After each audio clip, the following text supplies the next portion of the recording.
Hey everybody, Shawn here from gamerswithjobs.com, and very excited to bring a game to you that perhaps you haven't really taken a look at because it's a little off the beaten trail. It's called Thea, The Awakening, and it's something that I first heard from Bill Harris over at the Dubious Quality blog, which I strongly recommend you go check out if you've never been there before. Bill is an institution as far as I'm concerned.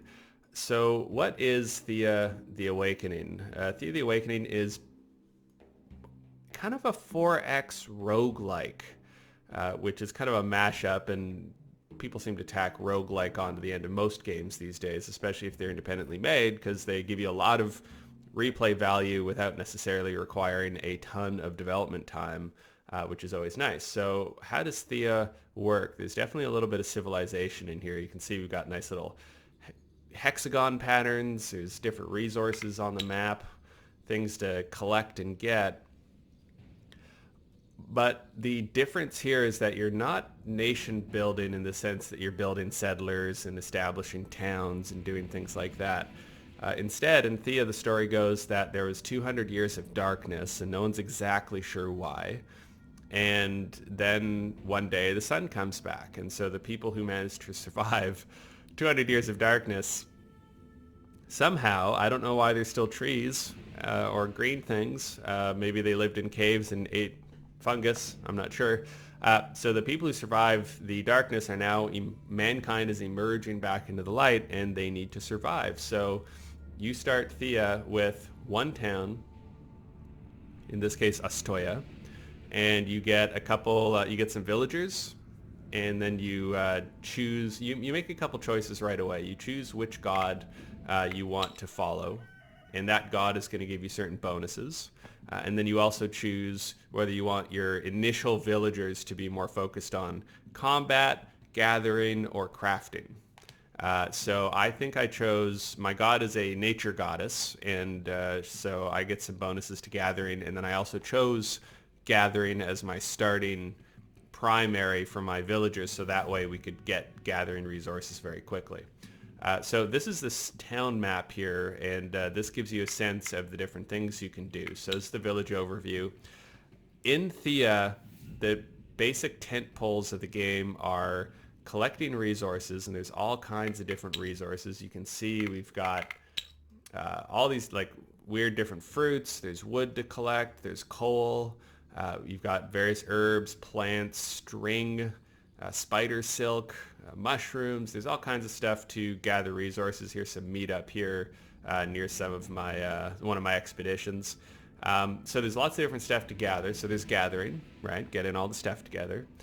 Then there's maintaining your town and doing crafting. Crafting is how you outfit your expeditions, and crafting is where you'll actually go to build different things. So there's a lot of stuff on the screen, and I'll take you through all of it. It took me about, I want to say it took me about an hour to really get my head around everything. The tutorials are pretty good. There's just a lot of information, and I'm still working through which information is super important, which information is kind of superfluous. So there's gathering, crafting, and building stuff. So crafting is where you can craft all kinds of stuff. So for example, here I've got Hannah. She's crafting food. So she's taking combined elements, meat and fruit and wood, and she's making these dishes. And food that's been crafted gives different bonuses. You give that to your expeditions. It lasts a bit longer. So that's good stuff. And then you can also craft clothing. You can craft cooked meals, crafting tools, gathering tools. So you can make basically tools, weapons, and then you can also construct buildings for your town that are also infer bonuses. Now, that's so we got gathering, then we've got crafting, and then finally we've got basically expeditions, and that's where the story meat and the roguelike stuff really starts to come into play here. So you build expeditions. So when you start the game, you've got enough people to sort of maintain your village, do some gathering from the village, and then you've got to build expeditions. So you can see my village here. I've got, in the village, I am producing, I've got some vegetables, I've got wood, I've got coal, and I've got some seaweed. So not great in terms of feeding people for that stuff. So because you only get a certain radius as far as gathering goes. So what you end up needing to do is you need to create expeditions. So I've got here, this is one of my expeditions. So they're out and they're doing stuff. So I'll kind of take you through some of the stuff. So you've got your equipment, and this is what each person is equipped with. Now, one of the unique things about Thea is that, and I hope I'm pronouncing Thea right. Anyway, one of the neat things about Thea, every single villager, there's no faceless villagers. Every single one has a name and has very unique stats. So, and there's a lot of them, and it can be a little bit daunting at first. So let's take a look at Viola here. So Viola is a craftsman, so she's good at crafting stuff. Now you'd think I'd take a crafter and I would leave my craftswoman, in this case, back in town, but I actually took her out on the expedition. So she's got 5 strength, she can do 10 damage, she's got 9 armor, she's got lots of will, she's got a pretty good speech. You got things like intelligence, crafting, dexterity, stealth, attractiveness, herbalism, folklore. Like there's all these different kinds of things, and you're like, how do I possibly pick, a different, like how do I possibly put together an expedition, and why? Like Natasha is actually a warrior, and so Natasha actually has better damage, better armor, and that's partially including, she's got shielding, and that's also partially attack is also relevant too. So, and that's also partially to do with the equipment she's using, right? So Natasha's got she's got a reptile vest, which we actually built back in town. She's got an ivory short sword, which is actually kind of junky. I should probably replace that. So you can see here at the bottom of the screen, it's got the stats there: 5 damage, 5 shielding, which materials are used on it. She's got a shield. Then she's still got some spare slots there and a crafting slot. So all these different characters, and they all have these different skills and abilities.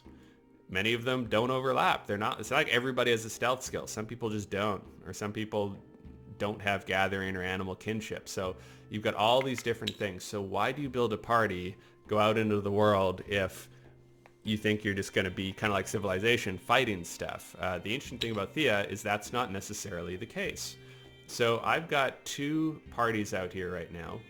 My other party, they're a bit more of a fighting sort of group. So I've got more warriors there. I've got a hunter. I still have Lubo here, and Lubo is a gatherer. And I still have, and I've got Diorad here, and he's a craftsman. So you want a somewhat balanced party, but you also want to build them out based on what you think you'll be doing with them. So if you're going to be doing a lot of talking, then you're going to want a party that has pretty good speech. You can also send parties out to do some gatherings. So if I'm here and I click and I take a look and I say, you know what, I really need some fish. So let's actually move over here and I'm going to set up camp. So when I set up camp now, my party can actually gather these resources that are out here in the world and bring them back to town. So I can choose to gather. And so I want a party that has lots of gathering skill, and they'll list the relevant skills for whatever you happen to be doing. So Jan is an excellent gatherer.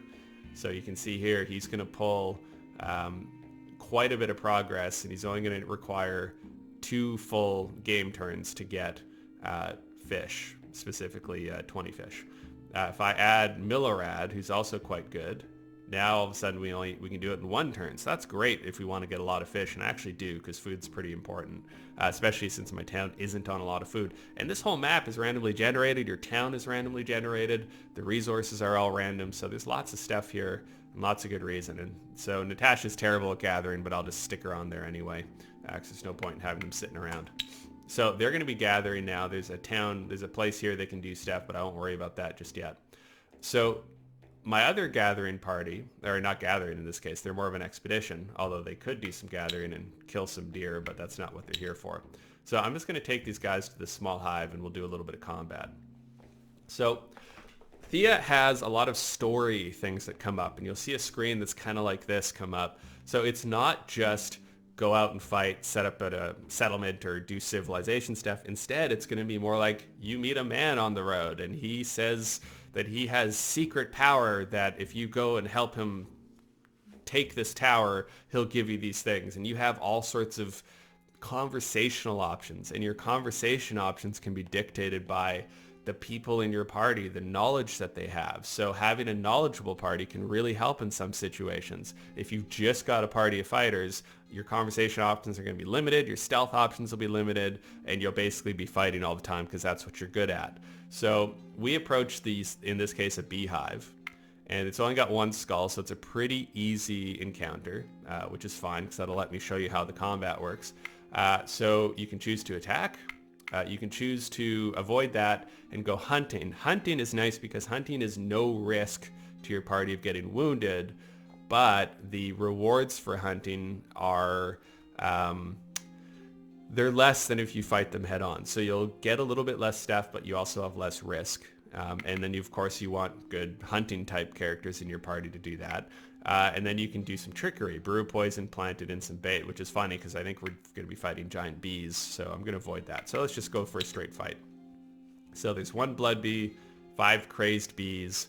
You can auto-resolve and you can begin combat. If I was just playing this without showing it to you, I just auto-resolve these easy fights because there's no real risk in needing me to kind of shepherd them through, because you will find there's going to be fights as your party gets better that you don't want to keep fighting over and over again. So skills used in this challenge. We have offense, defense, all these different skills here that could be used, and all these different weapon effects.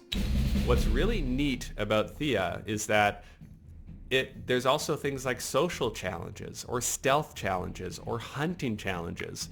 So your characters, you've got 2 sets here. So this is everybody in the party, and half of them are on this side, which is the tactical side of the encounter, and half of them are on this side, which is the combat side. So these 3 are the ones who will go into the field to fight, and these 3, based on their particular skills that we were looking at before, are going to have different abilities to help the other 3 who are actually going in to fight. So I can look at this. So in any encounter, the big stat you want to look at is this one right here. It says Zora has 29 attack, which is good, and she's got 28 defense, which is also pretty good. So I've actually got really good fighters here. This is random, so it's entirely possible that these 3 would have ended up over here. And so I could look at that and I could say, ugh, I'm going to reshuffle because I know I've got better fighters and maybe I'll get lucky and get them into my fighting column. But in this case, this is actually perfect. So I'm going to stick with this, and we'll keep those in play. Who goes first is random. So the enemy also has a combat side and a tactical side. So there's a lot to dig in here. The tutorials take you through all this, but just to give you a quick sense of the flavor. So we've got these crazed bees just came in. The attacker had 2 actions to do. So one, the attacker brought in a bee. So no question marks here. This bee is good to go. It's first in the initiative order. Second one is confused because you can see, I can actually choose, like say if I wanted to get her into the fight, I could choose get closer. Get closer would put her into the fight, but she loses the first round to being confused. So you can bring tactical fighters into the fight, but you're going to lose them for the first round. Instead, I'm going to bring in, I'll bring in Zora. She's my best fighter, so I'm going to send her in right now. So Zora comes in, and so she's third in the initiative. 1, 2, 3. Now this confused bee is not going to go in the first round, so this bee gets first attack. She'll get second attack. So I've done 1 action. You can see down here I've got 1 more left, it's this number changes round to round, and frankly I haven't quite figured out what informs it.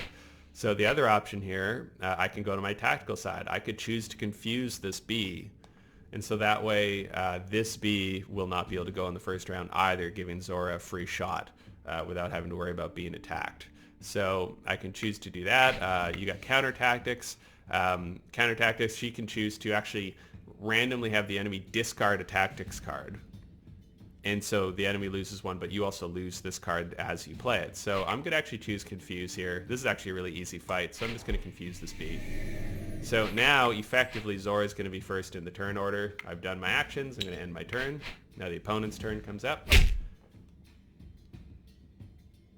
And so here we've got now 2 confused bees, and you see the bees here, they have a piercing damage attack, which means that when the piercing damage card is dealt, that card automatically does damage entering the field. It's kind of a unique weapon attack. I've actually got Valduk here. I'll send him in and put him in there. Now, if Valdek came in an order where he was adjacent to an enemy when he came onto the board, which he's not in this case, he would have actually damaged the bee coming in and probably killed it because these bees are pretty weak. So I only got one action there. We'll end my turn. And again, the bee just gets a free lick. Bee gets another free lick, even though he's confused now. So now I've got one action again. So I'm just going to flood the field here, get all my guys out, or ladies as the case may be. Let's see what they do. So the bees are just bringing it all into the yard here. So the bees are pretty weak. They've only got 3 defense. The blood bees got 14 defense and a pretty good attack, but they all poison, which kind of sucks. So see what options I've got here. The bees have played out all their cards, so I can do my last 2. So I can choose to make... so I can spend this card here and use first action to put Jaromira first in the attack order, which I'm going to do because that's pretty useful. And I can also choose to put, I get Valdek into first. I can also give him better defense. Counter tactics pointless at this point, or I can bring him into the fight. So I'm going to give Valdek first action as well. That just means my guys get to go first. So it's really simple math. There's no random rolls here as far as, oh, I hope I roll really well. 20 piercing damage means I'm going to do 20 damage to somebody. So it'll play out here. We'll try and it'll go by a little quick, but you can actually adjust how fast in the options. So now we go into the fight phase. 20 damage, boom, he's dead. 19 damage, dead. Well, 3 damage. 29 damage. And then all the other bees are confused, they don't attack. So now we go into the second phase. Same thing again. You just do it in order, going across. And that's the thing. So hey, we won the fight. That's great. Easy fight as expected because they're just bees. However, I did take some wounds. So Zora's got 3 wounds. Valdek got 1, but I got 3 experience and 2 research. And I also got some amber, which we use for crafting. We'll go back to crafting in a minute. So this fight's done. Now, I got to be careful here because we've got, Zora lost 3 health. No big deal. She's got 12 out of 15 still available. Valdek only lost 1. They're probably okay, but if they took more damage, I would actually stop and I would camp because I don't have any medics in my party, and I haven't really seen any medics particular villagers yet, so I'm not sure if there's even... I know they're out there, but I don't know exactly how they work. If you take enough wounds and you go to rest, there's still a chance your character's going to die, so you could lose an expedition party. And these guys get experience as you go. Nobody's disposable. You can't go to town and say, build me more villagers. You get villagers by villagers making babies, and then they grow up, and then they become useful to you. So it takes a long time to, I'm 80 turns into this game, and it takes a long time in order for new villagers to come in. Like I've got 7 people in Astoya. I've got 5 here. I've got another... 5 or 6 characters in here. That's my whole thing, and everybody has their own name and their own abilities and everything else. So that combat we just did is interesting because it actually I'm just gonna go to the cosmic tree here. So that combat is interesting because it actually, that's how combat works. If I needed to convince somebody of something, I would go into combat just like we just did, except the skills wouldn't be those daggers with the high numbers on them. They'd be people's social abilities. Their ability to be convincing, their knowledge would play a part of that. Their speech ability would play a part. So all of a sudden, those weak fighters become really powerful in conversations. And so that the whole game has all these different encounters that play out just like that. But if you've got a really great fighter, he's not going to be good in a conversation. He's going to be kind of crappy for that encounter. So you really do need to think very carefully about your expeditions as you send them out, because it is really somewhat, I would say, random in terms of what you're going to encounter out there. You don't always know. So we've got the tree here. So I'm going to go and search this location. So here is, I'm in a green grove, and so I'm in this tree. So there's a story beat here. So I've gone and talked to this cosmic tree, and he said, hey, my brother stole all of my other little baby trees and made his own grove, and I want them back. So if you want me to liberate this elf you need to get information, you have to go there and get this tree. So I can choose to just attack this tree, but he'd probably kick my ass because it's a 3 skull attack. And you see here it says one option unavailable. That means that there are other possible options in the conversation here, but because I don't have the right party member, it's not available. And I have no idea what they would be. So I'm just going to say hello. And he's got lots of stuff to say because he's a tree. And, you know, your brother has information that I need. And it's not cut and dry. It's not like this tree. I know this tree is kind of a nasty picture. It's not like he's actually evil or anything. But he's like, no, my brother's nuts, you know, and so how about you just trick him? Well, I'd rather not fight you. Tell me about this mother tree. See, so Mokosh is the goddess of earth, water, and life, and Mokosh is actually my goddess.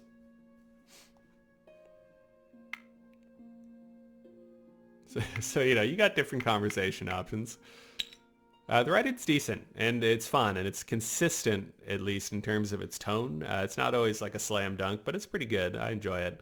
I say, okay, let's try and trick him because you look pretty tough. So he's like, great. So he's going to give me some stuff here. He's given me some ancient wood, which is great for crafting. I've got the tree shards, which his brother wants as well. And then the tree, in order to help me trick the other tree, has given me a blessing of speech, which is a temporary bonus to the speech of my characters. And also made some of my characters more attractive. I don't know how you make Lubo more attractive, but here we are. So everybody's got a little blessing from the tree. We're going to go and try and trick his brother. So we've also got some wolves over there. I don't have to fight them. You can see they're just a 1 skull, and I just want to I'll try and keep moving here on my current quest. I think I'm out of movement though. Yeah, so you can look over here. I can see I've got no movement left for this group. They've got 10 turns worth of food on them. You've got to manage your food. They got lots of firewood, and they've still got a pretty good amount of weight they can carry as well. So they're in good shape. My other expedition's collecting stuff in my town.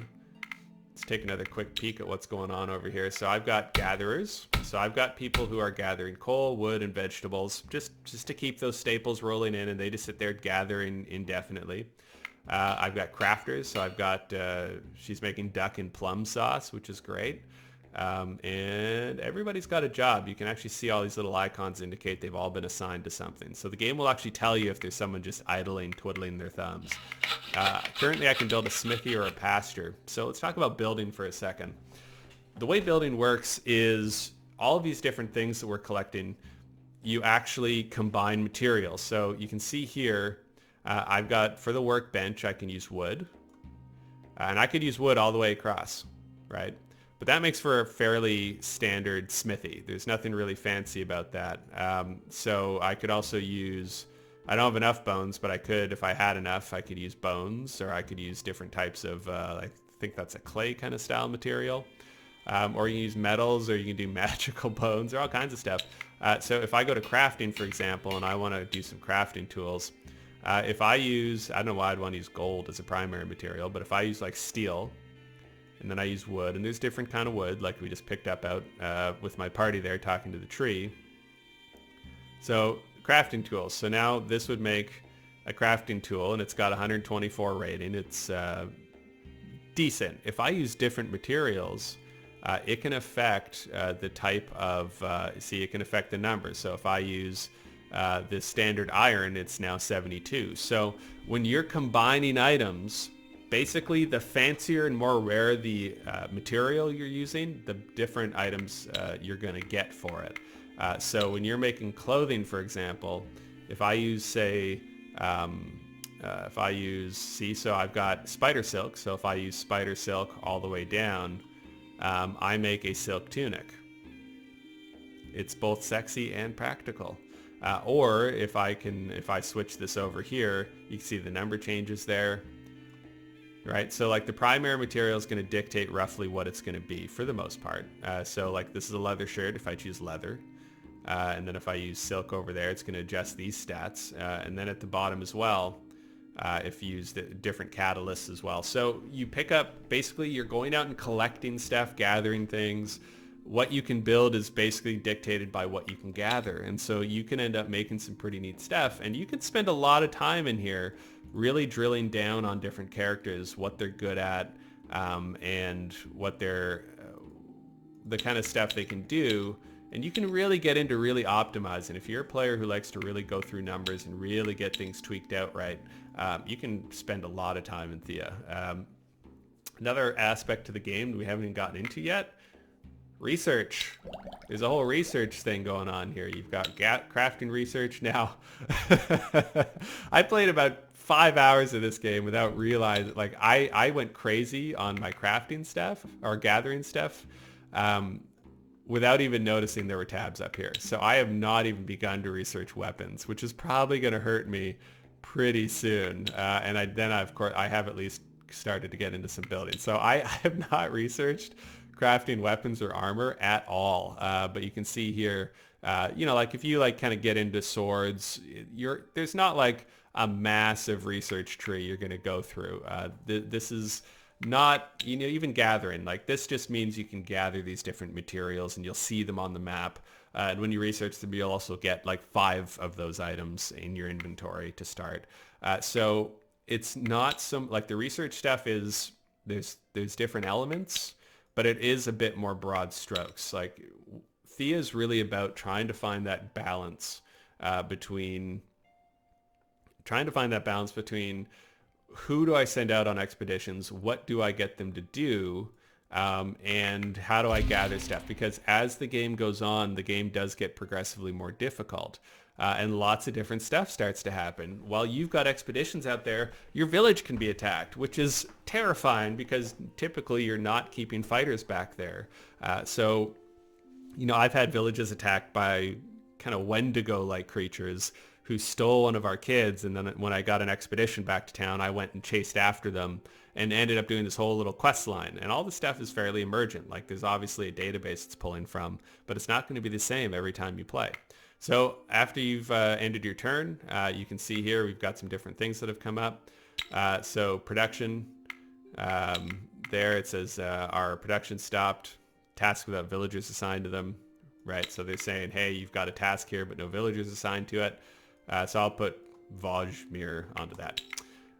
So I can clear that. We got level ups. So level ups are actually worldwide. It's not individual characters getting experience.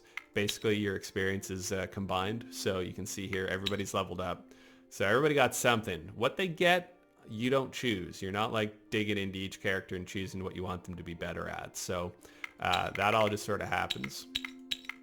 We've got some, what do we got here? Enemy spotted, that's a fair ways away. And some enemies there. Villager idle, who we've already assigned. Oh, nope. Jacia has not got something to do. What should you be doing, Jacia? I'm just low on certain materials that I want to use for crafting, so I'm not sure if I want her to build just yet. Let's see what happens if we try something like this. Boop. Oh, I need more of that still. How'd that? No, not enough. Leather? Okay. Leather shirt. Leather shirt is, it's fine. I'm just going to say chill out for now. So the game is really offended when villages are idle. You should always have them doing something, even if it's just assigning them to gathering. That's a totally legit thing to do for now. So let's just do some gathering.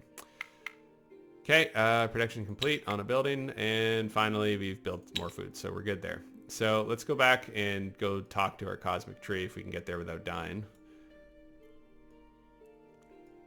So this is running on the Unity engine. You can see it's not, the most beautiful game in the world, but it's not bad. This expedition, they're still gathering stuff as designed, so they're gathering fish and seaweed, so I'll leave them to it for now. There's this whole thing over here, but I'll get to that later.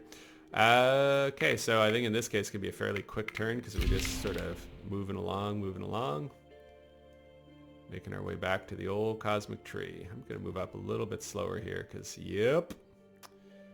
So let's go and deal with these bees. So we got bees. Why frown on when you go hunting? Let's just go hunting and clear this out. So 2 hunting, not a big deal for us. I'll auto-resolve that.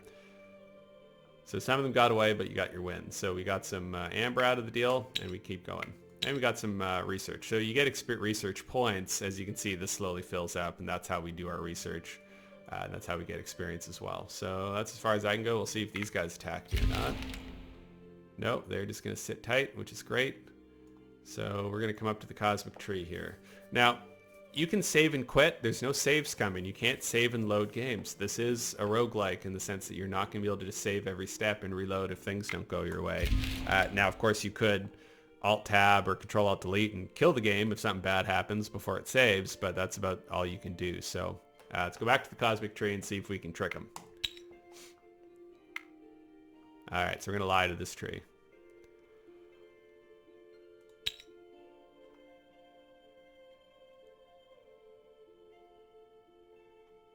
So he takes these. All right, so 4 skulls. This will be interesting. So this tree has an elf in him. We're trying to figure out why the world plunged into darkness in the first place. And so this tree has an elf in him that may have information. He's got the elf in a sort of stasis. So I need to convince him. So I need to, in a skill challenge here, I need to convince him to give me that elf and that I've done what he wanted me to do. So we'll begin our quote-unquote combat. So now you can see here my incredible fighters in a social fight are a little bit less useful. So 12, we got 5, and we got 8, and we got 5, 11, and 12. So in terms of our spread, I'm looking at 12, 5, and 8, and then I'm looking at, the thing is like, so this guy, he's got a good speech. And he's got pretty good stuff here. Do I want to reshuffle this? I'm going to give it a shot. You only get 1 reshuffle per round. And that looks actually about the same. All right, well, I guess we're doing that then, because you can only do it once. Opponent's going fast first. So a social fight against somebody with a lot of wolf companions is probably good, because wolves aren't particularly social. So I'm going to send in Jaromira. And let's see here. I think in this case, I'm going to just try and, I really want to, what can you do? Counter tactic. So counter tactic, she has a 2 skill in counter tactic, 2 in support ally, and then you can get closer. Counter tactic discards at random. Discard cards level must be equal or less than counter tactic. So if I use her counter tactic ability, it's only going to affect something that is level 2 or less. So you can see the Leshy is 11, Pine, whatever that is 4. So the counter tactic, I would hope that I draw a wolf, would be my best bet. But they have so many cards, it's just kind of spitting into the ocean. So instead, I'm just going to go ahead and get Valdek out there, see how things go. I don't like my odds. I don't. Oh my God, this is not going to go well. So you hear that thing. That's them talking at each other, and those pine things just destroyed by their words Valdek. So Valdek is out. He's like stomped off out of the conversation completely. So let's bring in Janina and let our opponent go. Oh, this is just... Yeah, I made a big mistake. See, this expedition I sent out is kind of combat focused. What I really need is a more intellectual group to go and make this, to do this particular, to try and lie, even with my buffs. So because I need to get some actual firepower out here, I'm gonna have to use Get Closer to get one of my key dudes here, and then I'm gonna actually use. Ooh, I can't. First action. He's not. It's just not gonna fit. What else can I do here? I can shield. I can support. Counter. Yeah. See, I don't know. Oh man, I think you're gonna have to get closer too on my next turn here. So it's kind of neat. Like, I like the art style and the cards. I like the way it's all done in inks. I think it's kind of a cool way to do it, especially when it's on a budget. Get a good artist, do some good art, and just slap it on there and see how things go. So we got one last character here. I can also throw her in, but she's not great. She can support, meaning she can give a bump to him. Counter tactics probably not going to be useful. Get closer. You just know they're warm body. I'm going to support. Give him a slightly better attack, and that'll be it. Now the opponent gets to flood me with the rest of their cards. And like I said, this is not going to go well. I know what I'm at. We're going to get talked to death. I know what I'm at. Yeah. Yeah. I know Oh, what yeah. I know See, what so I'm at. Durad, who's useless in a fight, is know what pretty good in a conversation. He's got decent know defense. what He's I'm got good attack. So he's kind of I know my what best I'm at. chance. But the problem is, I know what I'm at. you know, the problem is now that these guys can have all I know these what I'm attacks before I even get to attack, and all my I know what defense is I'm going to get drained before I I know what get I'm there. at. So it's really important to get to the front of that I turn know what order I'm when at. you can. I know what I'm at. So, and you can see here, they still need to deal with whatever's in your deck unplayed. You are So defeated, and you feel some awful poison seeping into your bodies. But, just as the enraged Lishi was about to strike a final blow, he stops, freezes, looks at you with utter confusion. Oh, brother, you sneaky thing. Then he turns into black ash before your very eyes. A small pine cornet, a forest demon in the shape of a pine cone, remains behind. Well, his brother hoped this would not be necessary, but we could not let the mad tree stand in the way of reviving the mother tree, even if all our life force were needed for this. Good luck to you humans! The pine cornet coughs a few times in a rather theatrical manner, then it collapses on the ground and also turns to ash. From the roots of the tree falls out the body of an elf, covered in soil and barely breathing, but the elf opens his eyes and speaks, but in a nice whisper. art. Pretty Yet good. his words are very clear. I have little time. The Lishi is vengeful. He poisoned me to ensure I perish if he is killed, but that is of no importance. The creature was sick, and perhaps it is best you... The elf only nods. Such is fate. Perhaps it is punishment for our failure as guardians of the cosmic tree. I see the... Right.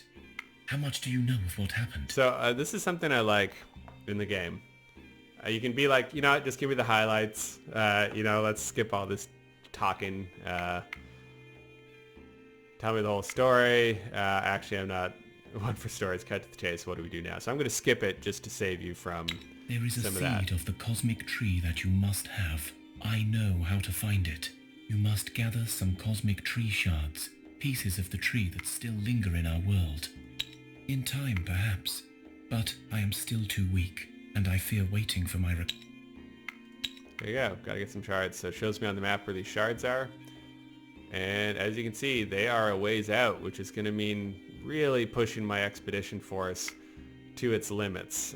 So for they put you in a position to fight that tree in a way that was going to be really tough to win, but plot-wise, they obviously made it so you're not going to fail too badly. So that is really, I'm going to decamp here. That's really a good overview of what Thea's all about. I've really been enjoying playing it, and it is a real time sink because you're constantly making decisions. What do I craft? What's the next thing I research? What's going to give me the best chance of survivability? I'm only playing on normal difficulty right now. There's different difficulty levels that are going to amp up the difficulty much quicker. There's lots of different things, and then every time you play, you're going to have a different map to deal with, different encounters, different story beats. There's been lots of interesting stuff that's happened.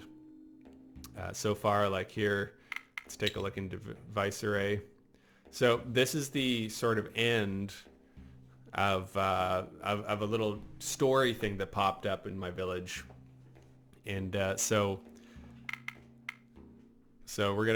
basically one of our villagers turned into a evil thing, and now we're trying to do a little ritual to cleanse it.